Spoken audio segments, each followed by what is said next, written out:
대한민국의 군사기술력이 정면 도전을 받고 있습니다. 특히 최근 KF-21 보라매의 초음속 돌파를 두고 왈가왈부하는 말이 많은데요. 결론을 종합해보면 KF-21을 과연 대한민국의 성과로 볼 수 있냐는 것입니다. 더군다나 엔진도 외산을 가져다 쓰면서 제대로 수출이나 할 수 있겠냐는 비아냥이 따라붙는데요. 사실 그동안 국산 엔진은 대한민국 방위산업의 아픈 손가락이었습니다. 그나마 지상 무기체계에서는 K2 흑표마저도 국산 파워팩 개발에 성공하면서 단점을 극복했지만 이제 막 걸음마를 뗀 항공기술력에서는 아직 눈에 띄는 성과를 내보이지 못했는데요. 하지만 그렇다고 일각의 주장대로 대한민국이 허송세월하였다고 생각하면 오산입니다. 그래서 준비했습니다. 오늘은 무려 40년 동안 와신상담 준비해온 대한민국의 자체개발 국산 항공엔진 개발 소식에 대해 알아보겠습니다.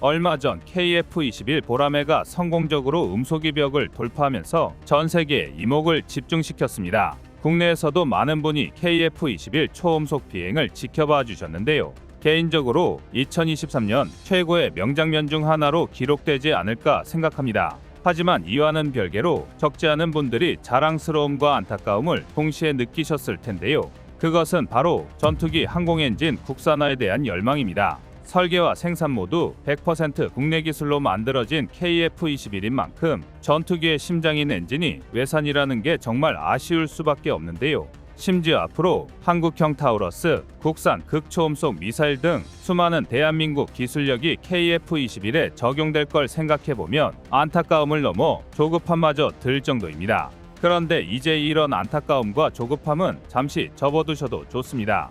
대한민국의 불가능은 없다라는 게 또다시 증명된 건데요. 흔히 많은 분이 KF-21에 외산 엔진이 탑재된다고 해서 미국 제너럴 일렉트릭의 F414G400K 엔진을 그대로 가져다 사용하는 줄 알고 계십니다. 그러나 실상은 전혀 다릅니다. 실제로 F414 엔진이 직수입으로 탑재된 건 안전성을 고려한 단 한 대의 시제기뿐인데요. 반면 나머지 5대의 시제기 중 2대에는 국내에서 조립한 F414 엔진이 탑재되었습니다. 심지어 자체 시험을 통해 비교성 등을 테스트한 뒤에는 면허 생산으로 우리 기술진들이 직접 제작한 F414 엔진을 탑재했습니다. 특히 면허 생산으로 탑재한 F414 엔진의 경우 주요 부품 국산화율이 무려 40%에 육박하는데요. 한마디로 비록 설계 자체는 지의 기술력이었지만 대한민국이 항공엔진을 독자 생산할 정도의 능력은 충분히 보유했다는 게 확인된 것입니다. 물론 일각에서는 40%라는 수치가 그다지 만족스럽지 않을 수도 있습니다. 하지만 이는 분명히 대한민국의 항공엔진 기반 기술력을 전 세계에 증명할 수 있는 성과였습니다.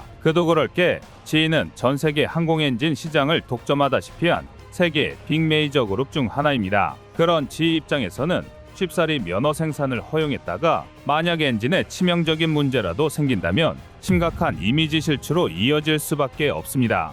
그렇기 때문에 항공엔진같이 초고도 기술이 필요한 부품은 그에 마땅한 기술 수준이 검증되어야만 생산 면허를 판매하는데요. 그럼에도 불구하고 한국은 남들이 항공기술의 걸음마를 떼었다고 생각할 때부터 이미 지희가 기술협약을 맺고 F414G400K의 면허 생산을 시작했던 것입니다. 더군다나 엔진 제작에 필요한 주요 부품의 절반가량을 국산화했다는 것은 그만큼 대한민국 항공엔진 제조기술의 신뢰성을 증명하는 것이나 마찬가지인데요. 한마디로 정리하자면 대한민국의 항공엔진 기술력은 결정적인 핵심 기술에서는 아직 부족할지 몰라도 기반이 되는 기초기술은 이미 다져져 있다는 것입니다. 그리고 현재에 이르러 대한민국은 그동안 쌓아온 경험과 기술력을 바탕으로 자체 항공엔진 개발에 본격적으로 뛰어들었는데요. 바로 지난 2020년부터 방위사업청 주관으로 개발이 이루어지고 있는 5,500파운드 포스급 완제 터보팬 엔진입니다. 하지만 5,500파운드 포스의 출력은 전투기의 기동력을 뒷받침해주기에는 턱없이 부족할 수밖에 없는 만큼 대한민국의 1차 목표는 15,000파운드 포스급 엔진의 개발인데요. 1차 목표가 15,000파운드 포스인 이유는 바로 KF-21 보라매에 탑재된 F414G400K 엔진 출력이 14,770파운드 포스이기 때문입니다. 다시 말해 오게티와도 같은 KF-21의 외산 엔진을 국산 엔진으로 교체하겠다는 건데요. 그러나 여기까지만 설명해드리면 좀 갸우뚱하실 겁니다. 단순히 수치적으로만 보면 5,500파운드 포스와 15,000파운드 포스는 거의 2.7배가 넘는 차이다 보니 한국의 5,500파운드 포스가 정말 별것도 아닌 것처럼 보일 수도 있습니다. 그런데 이런 상황에서 벌써 15,000파운드 포스급 엔진을 얘기하는 건 시기상조로 느껴질 수도 있는데요. 그러나 여기에는 잘 알려지지 않은 한 가지 흥미로운 사실이 있습니다. 그것은 대한민국이 보유한 항공엔진 기술력이라면 지금 당장이라도 최소 8,000파운드 포스급 엔진 개발이 가능하다는 것입니다. 이게 갑자기 무슨 뚱딴지 같은 소리냐고 하실 수도 있는데요. 하지만 이것이 가능한 이유는 개발과 양산의 차이 때문입니다. 실제로 대한민국은 이미 2013년도에 5,500파운드 포스급 엔진의 터빈 입구 온도인 TIT 1600켈빈, 섭씨 기준 1350도를 버틸 수 있는 기술을 확보한 상태입니다. 항공 엔진에서 가장 중요한 내구성을 위해 무려 1000도가 훌쩍 넘는 고열을 장시간 버틸 수 있는 신소재를 이미 10년 전부터 보유하고 있었던 것입니다. 여기서 끝이 아닙니다. 터보팬 엔진에 들어가는 4대 핵심 부품인 블리스크형 와이드코드 팬, VGV 적용 고압 압축기, 고온 냉각형 터빈 소재, 장수명 고부하 연소기의 개발 또한 마찬가지로 2013년에 이미 개발이 완료된 상태인데요. 즉 5,500파운드 포스라는 숫자는 KF-21이 실기체가 나오기 전까지 KFX로 불렸던 것처럼 최초의 프로젝트명을 그대로 유지하고 있을 뿐 2024년에 예정된 첫 비행에서는 더욱 높은 출력을 낼 것이 확실한 상황입니다.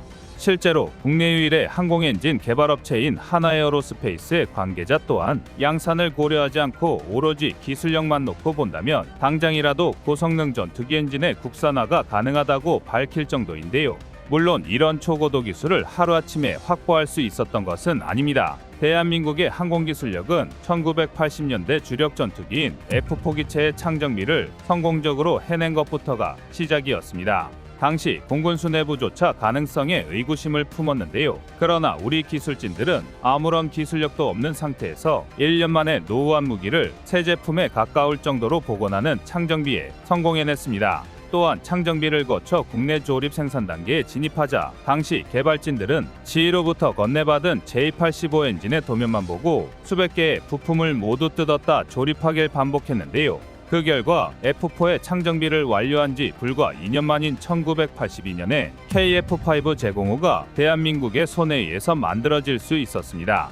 또한 제공호 조립 성과를 바탕으로 J85 엔진 면허 생산이 가능해지자 기술력을 축적하며 엔진 압축기와 터빈, 연소기 등 43개 품목 764개 부품의 국산화에 성공하기까지 했는데요. 이 모든 과정이 1980년 창정비로 시작해 부품 국산화까지 불과 6년밖에 걸리지 않은 기적과도 같은 일이었습니다. 정말 불구리이지라는 말은 딱 우리 기술진들을 두고 하는 말 같은데요. 이뿐만 아니라 국내 유일의 항공엔진 제조업체인 하나 에어로스페이스의 경우 세계 3대 항공엔진 제조업체인 제너럴 일렉트릭과 롤스로이스의 핵심 엔진 부품 납품 계약을 체결한 상태입니다. 즉 대한민국의 항공엔진 기술력이 이제는 역수출까지 가능한 수준이라는 건데요. 그러나 유감스럽게도 바로 여기서부터 치명적인 장애물이 등장하기 시작했습니다. 그건 바로 2부에서 공개됩니다. 안녕하세요, 꺼리투브입니다. 여러분의 가부나 성원에 힘입어 군사무기에 관심 없는 분들도 쉽게 이해하실 수 있는 대한민국의 육해공 군사무기의 숨은 비하 이야기를 책으로 엮었습니다. 하루 종일 검색해도 절대 찾을 수 없었던 비밀스러운 내용을 이제 책으로 만나보세요.